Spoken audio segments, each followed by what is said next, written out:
Hey, welcome back to A Minute with Alan. This sort of Christmas season, I want to talk about something important in my childhood, some of yours perhaps. It's called Lionel. Lionel makes electric trains, model trains, and they're about that big. This is called O gauge. They're not this HO tiny stuff.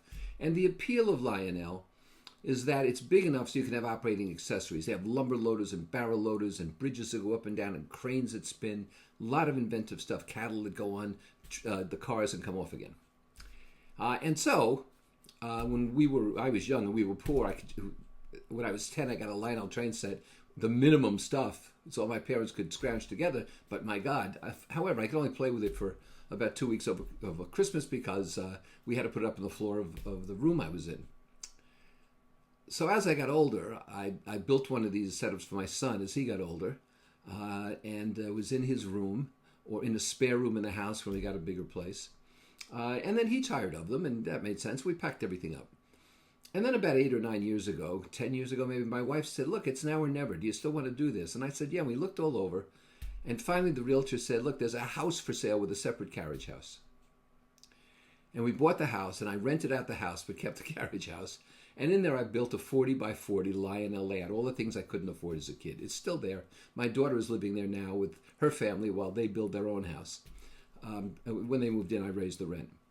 So people come and look at this, and they're astounded. I had professionals do the bench work and the electric stuff, so I didn't burn anything down. However, I did all the scenery, and I enjoyed doing the scenery. And people are astounded. They still don't believe it was me. They believe I got somebody to come in and do this. I have ball fields, I have hobo camps, I have dog parks, I have petroleum and lumber and cattle and all this kind of stuff.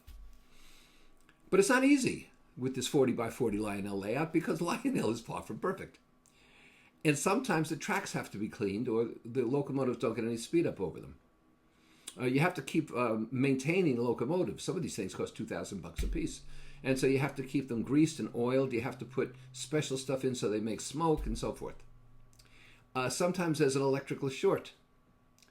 Sometimes something falls down. Often the cars will derail, especially going over a switch where they change tracks.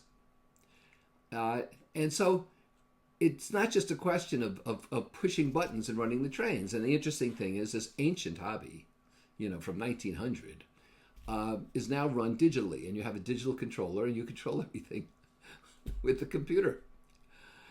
But Lionel has breakdowns, it has shortages, it has mistakes, some things aren't built well. Well, in other words, just like real life.